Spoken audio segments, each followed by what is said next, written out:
Transport करने के लिए।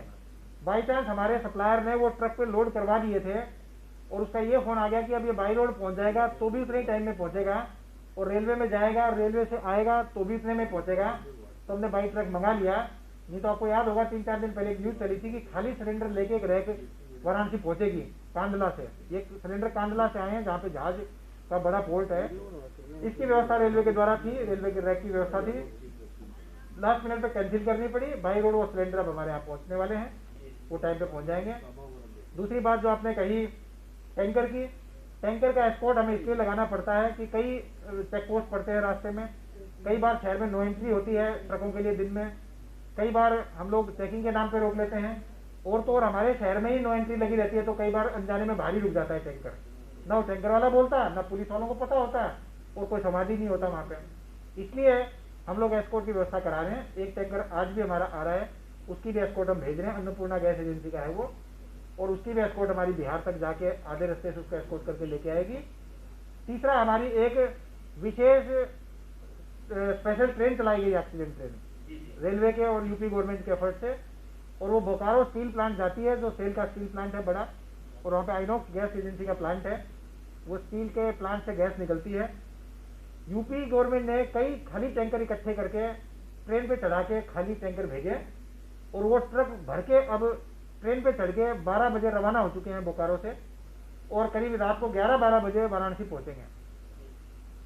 पहली राउंड में 3 ही खाली ट्रक उस पे गए हैं। यूपी गवर्नमेंट ने 7 ट्रक उसमें इकट्ठे किए थे, पर 4 ट्रक की हाइट ज्यादा निकल गई, क्योंकि कई पुल पार करने पड़ते हैं ट्रेन को, उसकी हाइट रेस्ट्रिक्शन की वजह से 4 टैंकर जा नहीं पाए।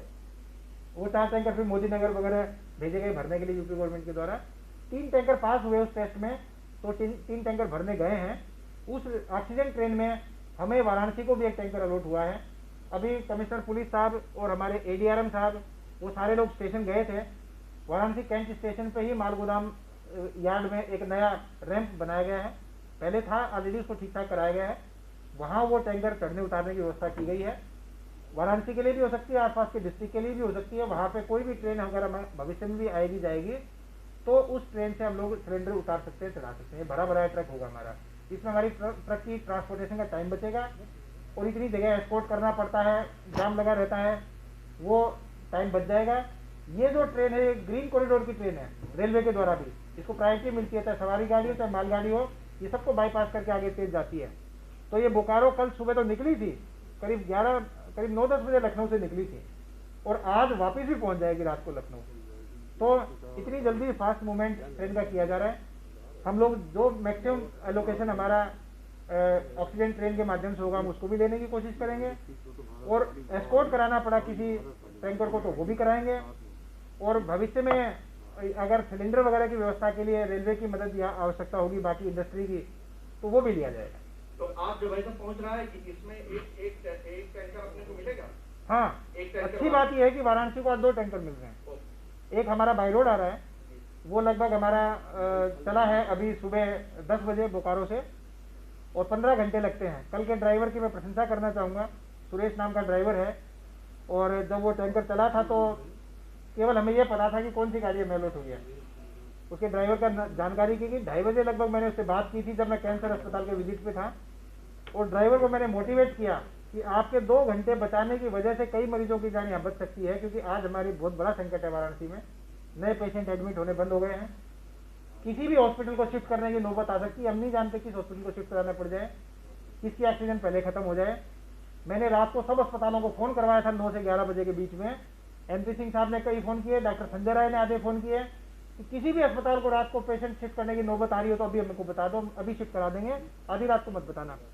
हालांकि एक आध अस्पताल ने आधी रात को भी तंग किया, लेकिन उस ड्राइवर की प्रशंसा करनी होगी। प्रतापगढ़ के वो रहने वाले हैं, सुरेश नाम का ड्राइवर है, कि वो 12.5 घंटे में उस टैंकर को वाराणसी लेके आया नॉन स्टॉप।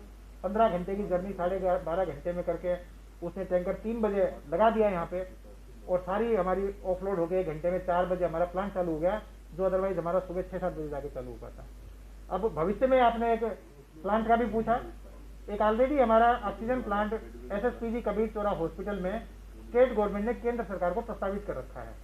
स्टेट गवर्नमेंट ने 10-12 प्लांट है, स्टेट गवर्नमेंट ने वो केंद्र सरकार को प्रस्तावित कर रखा है, और वो किसी केंद्र सरकार के फंड से लगेंगे, मोस्ट प्रॉब्ली वो पीएम केयर फंड होगा, उससे वो प्लांट लगना था। लेकिन अभी उसकी मॉडलिटीज तय नहीं हो पाई हैं कि कौन सी कंपनी लगाएगी, कब लगाएगी। शायद उसका टेंडर वगैरह की प्रोसेस चल रही है, परंतु उसमें टाइम लगने की संभावना है। दीनदयाल अस्पताल के लिए कोई प्रपोजल नहीं था गवर्नमेंट का, तो दीनदयाल अस्पताल के लिए हमने समाज के लोगों के सामने बात रखी कि हमें इन वित्तीय चीज़ों में दिक्कत आ रही है, फाइनेंशियल चीज़ों में दिक्कत आ रही है। पैसा हमारे पास विधायक निधि में है, माननीय सभी विधायक जितने भी शहर के हैं उन्होंने बहुत कोऑपरेटिव रवैया अख्तियार किया है। माननीय अशोक धवन जी की विधायक निधि से 25 लाख में हम ऑलरेडी 10 HFNC मशीन दीनदयाल अस्पताल में खरीद चुके हैं, इंस्टॉल हो रही हैं आज, और बाकी हॉस्पिटलों को भी देने के लिए 25 और ले ली हमने। और माननीय नीलकंठ जी ने, माननीय रविंद्र जायसवाल जी ने, माननीय सौरभ जी ने, माननीय लक्ष्मण आचार्य जी ने, कई ऐसे माननीय विधायकगण MLC गण हैं जिन्होंने अपनी विधायक निधि 1-1 करोड़ प्रपोज कर दी है कि जिले को कोई भी साधन चाहिए तो ले लें। RNA मशीन हमारी जो है BHU के लिए बाई चांस CSR में मिल गई हमें, और यहाँ का प्लांट वित्तीय वजह से दीनदयाल अस्पताल का हमें एक प्राइवेट दानदाता के माध्यम से मिल गया। वो प्लांट ऑर्डर हो चुका है, पेमेंट हो चुका है, आज रात को या कल वो ट्रांसपोर्ट होना शुरू हो जाएगा, 3-4 दिन में पहुंच जाएगा। उसकी इंस्टॉलेशन का सिविल वर्क हम आजकल में शुरू करने जा रहे हैं दीनदयाल अस्पताल में। मोस्ट प्रॉब्ली 1 वीक या 8 दिन में शायद दीनदयाल अस्पताल में हमारे खुद के प्लांट की बनी हुई ऑक्सीजन मिलने लग जाए। बस भाई साहब लास्ट सवाल, ये जैसे आपने बताया कि टोटल 6 ऑक्सीजन प्लांट है चंदौली में जी, तो इसमें से जो ये 6 प्लांट में 2 प्लांट ऐसे हैं खाली जिसमें लिक्विड ऑक्सीजन लगती है और जिनके टैंकर बाहर से आते हैं। एक मेडिटेक का प्लांट है और एक अन्नपूर्णा का प्लांट है, दोनों रामनगर इंडस्ट्रियल एरिया में है। केवल इन 2 के लिए टैंकर चाहिए, बाकी 4 जो है वो हवा से ऑक्सीजन बनाते हैं। वो हवा से ऑक्सीजन बनाने वाले छोटे प्लांट होते हैं, उनकी छोटी कैपेसिटी है। एक प्लांट की तो 150 की कैपेसिटी है, किसी की 400 की है, किसी की 600 की है, किसी की 800 की है। जो हमारा लिक्विड मेडिकल वाला प्लांट होता है उसमें जब हम टैंकर ला के डालते हैं तो वो 800 सिलेंडर एक दिन में बनाता है और वो 10 टन कंज्यूम कर देता है ऑक्सीजन, तो वो 20 टन का टैंकर हमारा 2 दिन में कंज्यूम हो जाता है। तो खाली 2 ही ऐसे प्लांट हैं जिनको हमें टैंकर देने पड़ते हैं। एक मिर्जापुर में जो हमने खोजा है उसको हमने BHU की सप्लाई काट के, जैसे आज 4 टन वहां में माल डलवाया हमने ऑक्सीजन का, तो वहां अगर वो ऑक्सीजन दे देगा सिलेंडर तो 4 टन में करीब 400 सिलेंडर वहां बन जाएंगे। तो मिर्जापुर, सोनभद्र वगैरह वहीं ले लेंगे, यहाँ आके हमें तंग नहीं करेंगे, हमारे कोटे में से नहीं कटेंगे। और 3800 सिलेंडर बनारस को नहीं मिल रहे हैं, 3800 सिलेंडर तो टोटल बन रहे हैं वहां पे। 3800 में से कभी 3400 मिलते हैं, कभी 3000 मिलते हैं, कभी 2800 मिलते हैं। बाकी डिस्ट्रिक्ट में कहीं डिमांड आ गई, बाकियों में पेशेंट मरने लगे, बाकियों में ऑक्सीजन खत्म हो गई तो बोले जाते हैं। कल सुबह सुबह मेरे पास फोन आया मिर्जापुर से, वहां के डिस्ट्रिक्ट हॉस्पिटल में खत्म हो रही थी सप्लाई, 150 वो ले गए। कल जौनपुर से फोन आया, वो ले गए। आज आजमगढ़ से आया, वो ले गए। तो कोई भी ले गया तो यहाँ की कमी पड़ जाती है। अब उनको भी मना नहीं कर सकते, उनके पेशेंट बेचारे मरने के कगार पे हैं। तो हम लोग बड़ा डेलिकेट बैलेंस है ये कि हम अपने पेशेंट को बचाएं कि उनके पेशेंट को बचाएं, और हम कहाँ से लाएं। बहुत बड़ी कैलकुलेशन चलती रहती है हमेशा इसकी 24 घंटे, और उसी में थोड़ा सा उलझाव ज्यादा रहता है। 2-3 मानिए बनारस की आज की डिमांड 6000 सिलेंडर की है। अगर घरों में मरीज जो है, अस्पतालों में मरीज जो है, वो सारे संतुष्टि के साथ अपना ऑक्सीजन सिलेंडर यूज करें और हर अस्पताल 10-10, 20-20 की रिजर्व कैपेसिटी भी रख ले कि उन्हें दौड़ना ना पड़े 1 मिनट में गाड़ी उठा के। लगभग 6000 सिलेंडर पर डे हमारे पास हों तो हम कंफर्टेबल हों, लेकिन इसमें हमारी कोई भी मदद नहीं कर सकता। केवल ऑक्सीजन प्लांट अगर हम नए लगा लें खुद के अस्पतालों में, वो अकेली सिंगल मदद है। इसके अलावा लिक्विड मेडिकल आती रहे हमारी, और ये जो है कैपेसिटी वो बनती रहे। बोटलिंग कैपेसिटी का प्लांट लगाने में 1.5 महीना लगता है, वो भी हमने मालूम किया था, वो बहुत लंबा समय है। वो बोटलिंग कैपेसिटी जो हवा से ऑक्सीजन बनाएगा कोई प्लांट और सिलेंडर भरेगा, तो 1.5 महीना उसके इंस्टॉलेशन में चाहिए कम से कम। इतने में शायद हमारा क्राइसिस ही पूरा हो जाए ये कोरोना वाला, इसलिए वो एक लंबा काम है। उस कैपेसिटी को बढ़ा नहीं पा रहा है पूरे देश में, यूपी में या किसी भी शहर में।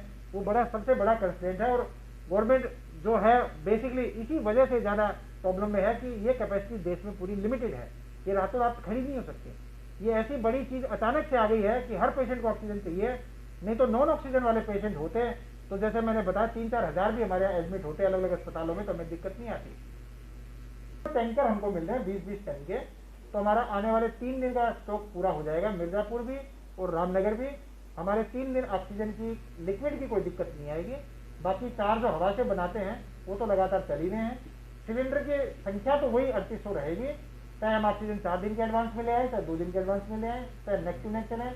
वो सिलेंडर की जो हमारी अवेलेबिलिटी है 3800 से ज़्यादा नहीं बढ़ पाएगी। हालांकि हमने एक आध सोर्स दूसरे डिस्ट्रिक्ट के खोजे हैं जहाँ से 100-150 एक्स्ट्रा मिल जाते हैं। तो जैसे हमने अभी रीवा भेज के 150 सिलेंडर वहाँ के जिलाधिकारी से, वहाँ की सरकार से रिक्वेस्ट करके भरवाए, तो 150 आज हमारे बढ़ गए, लेकिन वो रोज रोज तो आएंगे नहीं। तो इस तरह कभी कभार 100-150 बढ़ गए तो बढ़ गए, उसी 3800 में ही काम चलाना है सबको।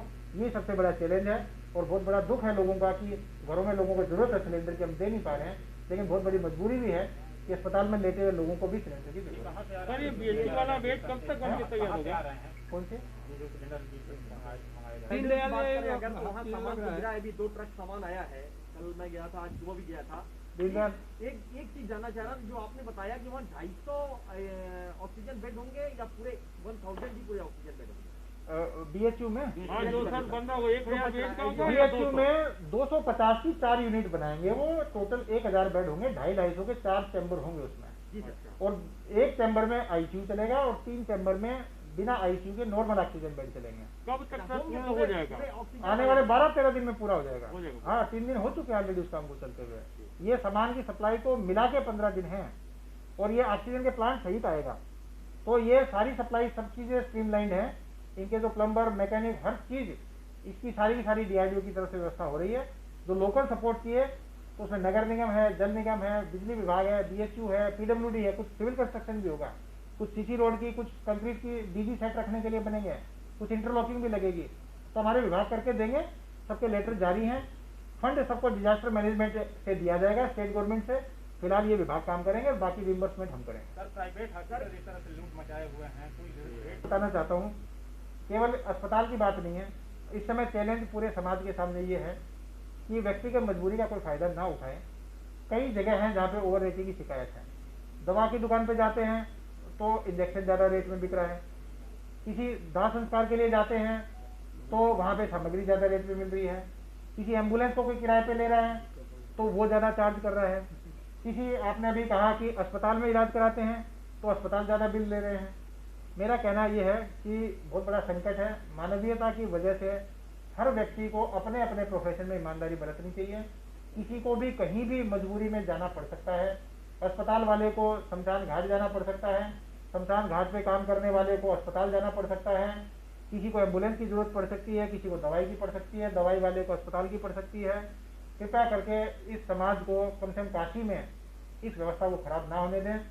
मानवीयता का पहलू समझते हुए अपने प्रॉफिट मार्जिन को इतना ना बढ़ाएं कि वो पाप की श्रेणी में आ जाए और कहीं ना कहीं वो इतना बड़ा प्रचारित हो जाए कि काशी के उस प्रोफेशन के नाम पे कलंक साबित हो।